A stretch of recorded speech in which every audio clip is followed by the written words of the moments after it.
ఈరోజు నచ్చినవన్నీ వేసేసి ఇలా వెజిటబుల్ రైస్ చేసేసాను. ఇది వెజిటబుల్ రైసో, పులావో, బిర్యానీనో ఏదో నాకు కూడా తెలీదు. టేస్ట్ మాత్రం చాలా చాలా బావుండింది. మీరు కూడా ఇలా ఎప్పుడూ ట్రై చేయకపోతే తప్పకుండా ట్రై చేయండి. ఇంక ఎలాగో ఊరికెళ్తున్నాం కదా! వెజిటబుల్స్ ఏం తెచ్చుకోలేదు. క్యారెట్టు, బీట్రూట్ మాత్రమే ఉండిన్నాయి. వాటితోనే చేద్దామని స్టార్ట్ చేశాను.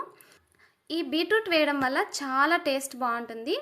ఇంకా డీప్ ఫ్రిడ్జ్‌లో ఎలాగో ఎప్పుడూ పితికిపప్పు, బఠానీ ఉంటాయి. అల్లం వెల్లుల్లి పేస్టు, ఇంకా కుండీలో నాటిన పుదీనాను కూడా కట్ చేసి వేసేసాను. కొద్దిగా కొత్తిమీర. ఈ వెజిటబుల్ రైస్‌కి మంచి టేస్ట్ ఏమంటే ఈ పేస్టే.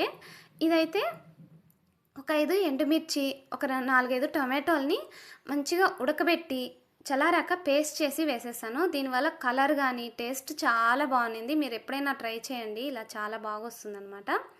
ఇంకంతే నార్మల్ వెజిటబుల్ రైస్ ప్రిపేర్ చేస్తాం కదా! అలా రైస్‌ని ఒక బాయిల్ వచ్చిన తర్వాత మనం ప్రిపేర్ చేసుకున్న కర్రీ అంతటిని దానిలోకి వేసేసి మీడియం టు లో ఫ్లేమ్ అడ్జస్ట్ చేసుకుంటూ కుక్ చేసుకుంటే టేస్టీగా ఉండే వెజిటబుల్ బిర్యానీ రెడీ అయిపోయింది. టేస్ట్ అయితే చాలా చాలా బావుండింది. సబ్స్క్రైబ్.